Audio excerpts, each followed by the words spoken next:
दुनिया नहीं है, व्यक्ति का भोजन दे दिया अपने आप समझे। ये हमारा सबसे कुशल तरीका है गन्ने की पराली के प्रबंधन का। और अगर आप एक बार इतना कर लीजिए, सरकार के द्वारा चलाए जा रहे जितने जन जागरूकता के कार्यक्रम हैं वो सब जनता तक पहुँचे, एक एक आदमी तक पहुँचे।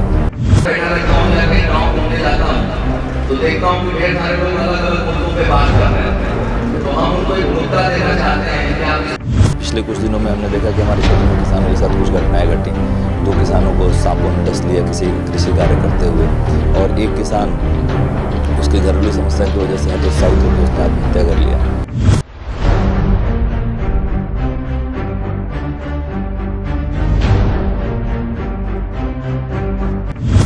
आप देखते होंगे कि गांव में जब भी खाली टाइम होता है तो कोई भी किसान है या नौजवान है वो तरह तरह के मुद्दों पे बात करते हैं, तो हम उनको एक मुद्दा भी देना चाहते हैं।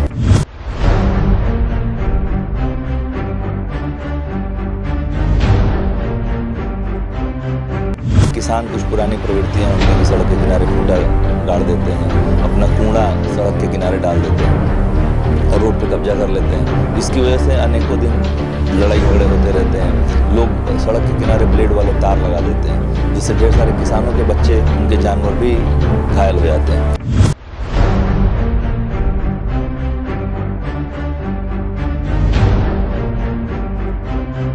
तीन मुद्दों पे निबंध लेखन प्रतियोगिता का आयोजन किया है, जो 1 महीने का है।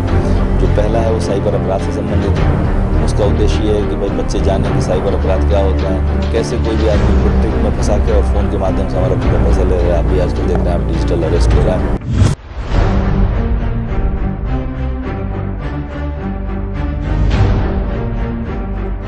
इस सरकार ने अंग्रेजों के समय के जो कानून थे उनको बदल के BNS और BNSS और साक्ष्य जो हमारा वो है अधिनियम है उसमें परिवर्तन किया है।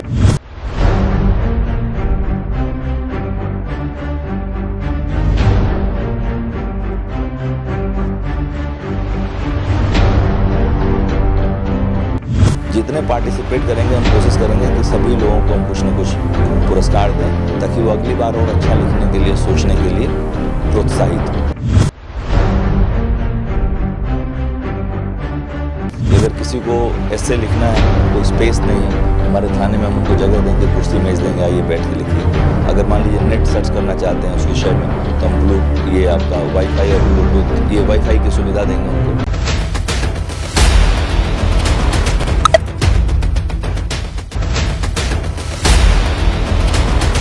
नमस्कार, मैं हूं नफीस अहमद और आप देख रहे हैं न्यूज़ 9 लाइव टीवी। मेरी मौजूदगी इस वक्त सीतापुर के कस्बा तंबोर में है और हमारे साथ इस वक्त मौजूद हैं तंबोर थाना अध्यक्ष ब्रजेश कुमार राय जी, जिनके द्वारा आज तंबोर स्थित कृष्णपाल सिंह PG कॉलेज में संवाद कार्यक्रम किया गया। और इस कार्यक्रम में किसान, छात्र छात्राएँ, जनप्रतिनिधि और समाजसेवी गण मौजूद रहे हैं। बताया जाता है कि तंबोर के लिए ये पहला कार्यक्रम था और इस कार्यक्रम के बाद चारों ओर तंबोर प्रशासन की प्रशंसा हो रही है। हमारे साथ बातचीत करने के लिए ब्रजेश कुमार राय जी मौजूद हैं, जो तंबोर थाना अध्यक्ष हैं। इनसे हम बातचीत करते हैं और ये जानने की कोशिश करते हैं कि आपके जहन में ये कैसे आया और क्यों आया, आपने इस कार्यक्रम को करना क्यों ज़रूरी समझा। सर, सबसे पहले तो आपका बहुत बहुत स्वागत है न्यूज़ 9 लाइव टीवी में। धन्यवाद। हम आपसे जानना चाहेंगे कि तंबोर के लिए ये आपके द्वारा एक नई पहल की गई है। पहली बार ऐसा देखा गया है कि पुलिस के द्वारा तंबोर में पहला कार्यक्रम किया गया है, जिससे जो तंबोर की जनता है, आसपास के लोग हैं, वो आपसे जुड़ गए हैं और आपने उनसे संवाद किया है। क्या उद्देश्य है इस कार्यक्रम का? देखिए, इस कार्यक्रम का मेन उद्देश्य ये है कि सरकार के द्वारा चलाए जा रहे जितने जन जागरूकता के कार्यक्रम हैं वो सब जनता तक पहुँचे, एक एक आदमी तक पहुँचे। साथ ही आप देखते होंगे कि जब हम लोग अपने छात्र जीवन में जो कुछ भी सीखते हैं, हमारा एक उद्देश्य होता है कि उसको वापस जिस समाज से हम आए हुए हैं उस समाज को प्रदान करें। हमारे प्रधानमंत्री जी ने जब कार्यभार संभाला था तो उनका एक मेन उद्देश्य था किसानों की स्थिति सुधारने के लिए लैब टू लैंड एक कार्यक्रम उन्होंने चलाया था कि जो कुछ भी हम प्रयोगशाला में कर रहे हैं वो किसानों के बीच में भी जाए और हर किसान बहुत अच्छी खेती करे, अपनी समस्याओं का निराकरण खुद करे। तो उसी को ध्यान में रखते हुए अभी पिछले कुछ दिनों में हमने देखा कि हमारे क्षेत्र में किसानों के साथ कुछ घटनाएं घटी। 2 किसानों को सांपों ने डस लिया किसी कृषि कार्य करते हुए, और एक किसान उसकी घरेलू समस्या की वजह से हतोत्साहित होकर उसने आत्महत्या कर लिया। तो मेरे दिमाग में बात आई कि भाई ये हमारा पुलिसिंग के साथ साथ और कानून व्यवस्था बनाए रखने के साथ साथ हम लोग अक्सर थाना दिवस और तहसील दिवस करते हैं, जिसमें कि सभी विभाग के अधिकारी यहाँ पे आते हैं और लोगों की समस्या का निराकरण करते हैं। तो मेरे दिमाग में आया कि क्यों नहीं एक ऐसा कार्यक्रम किया जाए जिससे कि जो कुछ भी चल रहा है, आप देखिए ढेर सारे बच्चे हैं जो अच्छी पढ़ाई करने के बाद आज कृषि को अपना प्रोफेशन बना रहे हैं और उसमें अच्छा काम कर रहे हैं। तो क्यों ना गांव के छोटे से छोटे किसान के जीवन में परिवर्तन लाया जाए, उनको भी वो सारी टेक्निक बताई जाए। अगर उसका 50% भी अपना लेंगे तो उनके जीवन में बहुत क्रांतिकारी परिवर्तन आ जाएगा। एक छोटी सी बात और भी है, आप देखते होंगे कि गांव में जब भी खाली टाइम होता है तो कोई भी किसान है या नौजवान है वो तरह तरह के मुद्दों पे बात करते हैं। तो हम उनको एक मुद्दा भी देना चाहते हैं कि भाई ये भी एक पक्ष है जिससे आप जुड़े हुए हो, जिससे आपका पूरा समय जुड़ा हुआ है। जो किसान गांव में रहते हैं और खेती का काम करते हैं, उनका 24 घंटे खेती में ही जाता है, फिर भी उससे समय निकाल के वो ढेर सारे मुद्दों पे बात करते रहते हैं। तो क्यों ना वो अपनी खेती के विषय में उसका इनोवेशन जो उसमें नए नए आविष्कार हो रहे हैं, नवाचार हो रहा है, उसके विषय में भी कुछ टाइम क्यों ना दें। इससे हमारे समाज का एक माहौल बदलेगा, किसानों की आय डबल हो सकती है, उनका जीवन स्तर सुधर सकता है, उनके बच्चों का भविष्य अच्छा हो सकता है। तो इसी के लिए मैंने किसानों को भी जोड़ा, जो नए जनरेशन के बच्चे हैं, कक्षा 11 और 12 के बच्चे हैं, ग्रेजुएशन के बच्चे हैं, जो भी एग्ज़ाम पास करेंगे तो रोज़गार के लिए इधर उधर भी जाएंगे, प्रयास करेंगे, तो कृषि को ही अपना रोज़गार बनाए, ये भी एक अच्छा अवसर है। तो इसीलिए मेरा प्रयास था। जो सरकार के द्वारा कार्यक्रम चलाए जा रहे हैं, मिशन शक्ति हो या इस तरह के और भी कई कार्यक्रम हैं, उनके अलावा कुछ कार्यक्रम आप अपने द्वारा चला रहे हैं, इसका क्या उद्देश्य है, क्या सोच करके ये कार्यक्रम आप चला रहे हैं? वो सारे कार्यक्रम तो सरकार के ही उसमें मतलब योजनाओं में शामिल है, क्योंकि हम लोग पढ़े लिखे एक नागरिक हैं, तो हम लोगों को इसका, और सरकारी सेवा में भी है, तो हमको इन सब चीज़ों के बारे में जानने का अवसर ज़्यादा रहता है। तो इसलिए हमने एक ऐसा कार्यक्रम चलाया कि जिसमें पुलिसिंग भी है, एग्रीकल्चर भी है। आप देखिए SDM मैडम ने उस कार्यक्रम की अध्यक्षता किया था, और वो जिला कृषि जो हमारे यहाँ विभाग के अधिकारी हैं वो भी आए थे, चीनी मिल के लोग भी आए थे, यहाँ तक कि कुछ लड़के जो एंटरप्रेन्योर हैं वो भी आए थे। तो हम लोगों का एक उद्देश्य है कि समाज में जितने भी अच्छे लोग हैं वो सब एक साथ इकट्ठे हों और लोगों को अपने साथ जोड़ें, लोग अच्छे लोगों की तरफ उन्मुख हों और उनसे मिलें और अपनी समस्याएं उनके साथ मिल के उसका निराकरण करें, एक अच्छे समाज का निर्माण हो। इसीलिए मैंने ये कार्यक्रम कराया था। 2 कार्यक्रम और आपके हैं जो मैंने सुना है और सोशल मीडिया पे देखा है कि गांव-गांव वो कार्यक्रम किए जाएंगे, वो कौन से कार्यक्रम है, हम दर्शक हमारे जानना चाहते हैं? एक तो है सफाई। आप देखे होंगे कि गाँव में सरकार सारी सुविधाएं दे रही है, लोगों को आवास दे रही है, शौचालय दे रही है, सड़क दे रही है, नाली दे रही है, यहाँ तक कि स्ट्रीट लाइट और सोलर लाइट भी दे रही है। लेकिन फिर भी किसान कुछ पुरानी प्रवृत्तियाँ उनकी कि सड़क के किनारे खूंटा गाड़ देते हैं, अपना कूड़ा सड़क के किनारे डाल देते हैं और रोड पे कब्जा कर लेते हैं। इसकी वजह से अनेकों दिन लड़ाई झगड़े होते रहते हैं। लोग सड़क के किनारे ब्लेड वाले तार लगा देते हैं, जिससे ढेर सारे किसानों के बच्चे, उनके जानवर भी घायल हो जाते हैं। तो इन सब चीज़ों का समाधान हमको मौके पे ही जाके करना पड़ेगा, क्योंकि ज़्यादातर किसान खुद से सुरक्षा में अपने सुरक्षा के लिए लगाए हुए हैं, उसकी शिकायत नहीं करेंगे, भले उसके लिए उनको कुछ भी परिणाम भुगतना पड़े। तो हम गांव-गांव जाते हैं, लोगों से संवाद करते हैं, मीटिंग करते हैं, उसमें सब बच्चे, बूढ़े, महिलाएं, बच्चियां, सब लोग रहते हैं।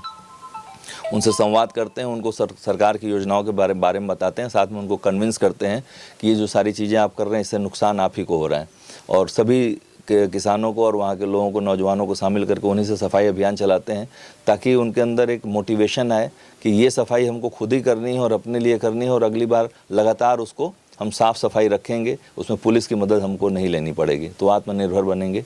दूसरा एक हमने ये देखा है कि जो भी हम प्रयास कर रहे हैं ये लोगों के मन मस्तिष्क में बस जाए। इसके लिए हमने एक निबंध लेखन प्रतियोगिता भी, वो हर साल हम कराते हैं, ये 9वां साल है।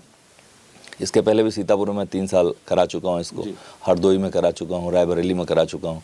तो जो योजनाएं हैं, क्योंकि स्कूल के बच्चे हमारे आने वाले जनरेशन वही हैं, वही समाज को आगे दिशा दिखाएंगे, तो कितना उनके दिमाग में उसके प्रति जागरूकता है, कितना जानते हैं, या उनके दिमाग में इसको लेकर नई सोच क्या है। तो इसकी वजह से हमने 3 मुद्दों पे निबंध लेखन प्रतियोगिता का आयोजन किया है, जो 1 महीने का है।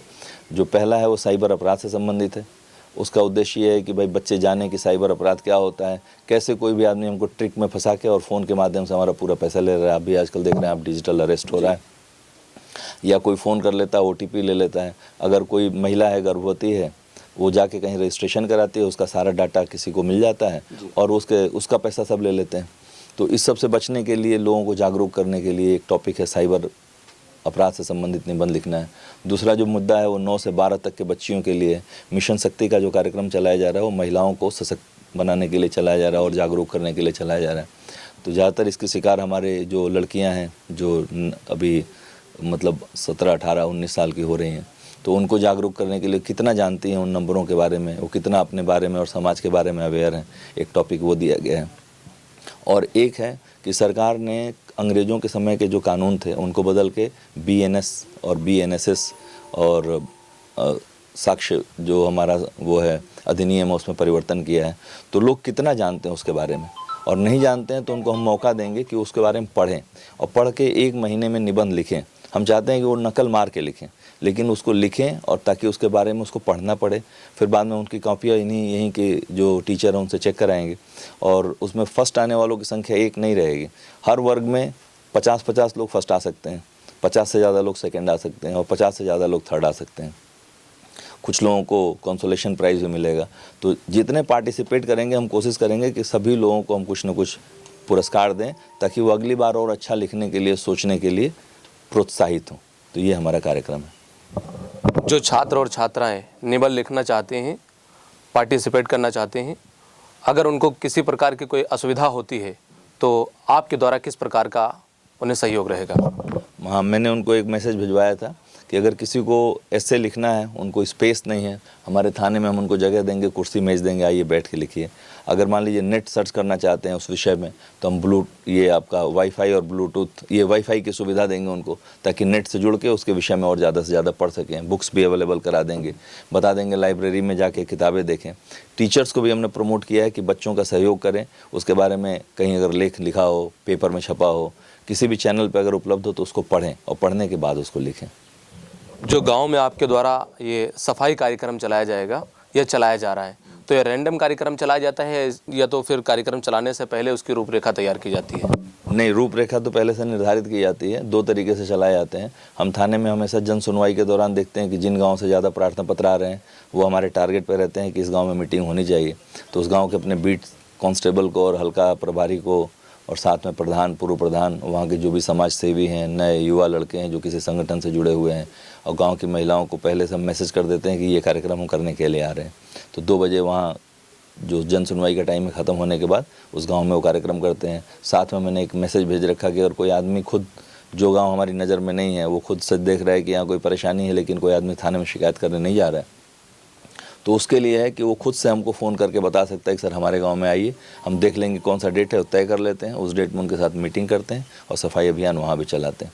तो हमारा टारगेट है कि हमारे क्षेत्र के सब गाँवों में हम प्रायोरिटी पे पहुँचेंगे, या तो जनता के रिक्वेस्ट पे पहुँचेंगे या फिर खुद से स्वप्रेरणा से पहुँचेंगे। अभी लगभग कितने गाँव में आप पहुँच चुके हैं, जा चुके हैं, लोगों से संवाद कर चुके हैं और लोगों की समस्याओं का समाधान कर चुके हैं? करीब 17 गाँव में हम जा चुके हैं। इस समय 17 गाँव में जाकर उनका समाधान कर चुके हैं। आखिरी बात, हमारे चैनल के माध्यम से सुरक्षा व्यवस्था, कानून व्यवस्था को बेहतर बनाने के लिए, या यूँ कहें कि कस्बे में किसी प्रकार का कोई मामला ना हो, लड़ाई झगड़ा ना हो, वाद विवाद ना हो, इसको लेकर के नगर व क्षेत्रवासियों से आपके द्वारा क्या संदेश, क्या मैसेज? देखिए, तंबोर कस्बा बहुत ही मतलब सौहार्द का कस्बा है। मैंने देखा है कि जितने भी मैंने कार्यक्रम किए हैं, जिनको मैंने बुलाया वो भी आए हैं, जिनको मैंने नहीं बुलाया वो भी खुद से सुनने के बाद कि अच्छा कार्यक्रम हो यहाँ पे आए। तो यहाँ के लोग काफ़ी जागरूक हैं और तरह तरह के सब स्पोर्ट्स के कार्यक्रम भी चल रहे हैं। और मैं देखता हूँ कि जब भी गली में जाता हूँ तो लोग काफ़ी संख्या में एक दूसरे के साथ बैठ के बातचीत करते रहते हैं। तो यहाँ का माहौल बहुत अच्छा है। बस हम लोगों से मेल मिलाप करते रहेंगे, उनकी समस्याओं का समाधान करते रहेंगे। आपको एक छोटा सा एग्जांपल देते हैं कि किसी गांव में अगर देखोगे आप 2000 लोग रह रहे हैं तो समस्या केवल 10 लोगों को आती है। 10 में से अगर हम 8 लोगों की समस्या का समाधान कर देते हैं, वो एक बार के बाद दूसरी बार नहीं आते हैं। तो जो हम समस्या का समाधान करते हैं वो गांव में एक मैसेज कैरी करता है। गांव के लोग देखते हैं कि नहीं भाई, पुलिस ने बहुत अच्छा समाधान किया है, और वो दोनों भी संतुष्ट हैं। तो गांव के लोग अपने आप संतुष्ट हो जाते हैं, उनके मन में एक भावना आ जाती है कि नहीं, सब कानून व्यवस्था अच्छी है। तो हम यही मैसेज देंगे, लोगों का जो भी समस्या होगी उसका समाधान निष्पक्ष ढंग से करेंगे, ताकि लोगों में एक मैसेज जाए, सुरक्षा की भावना हो कि सबके साथ एक समान व्यवहार होगा। तो हम यही उम्मीद करते हैं कि जो हम पुलिस अपने काम से जो मैसेज भेजेंगे उससे जनता के बीच में सौहार्द बढ़ेगा। तो हमारे साथ तंबोर थाना प्रभारी ब्रजेश कुमार राय जी थे, जो हमसे बातचीत कर रहे थे और हमारे सवालों का बहुत ही बेबाकी से जवाब दे रहे थे। आपका हमसे बातचीत करने के लिए बहुत बहुत शुक्रिया।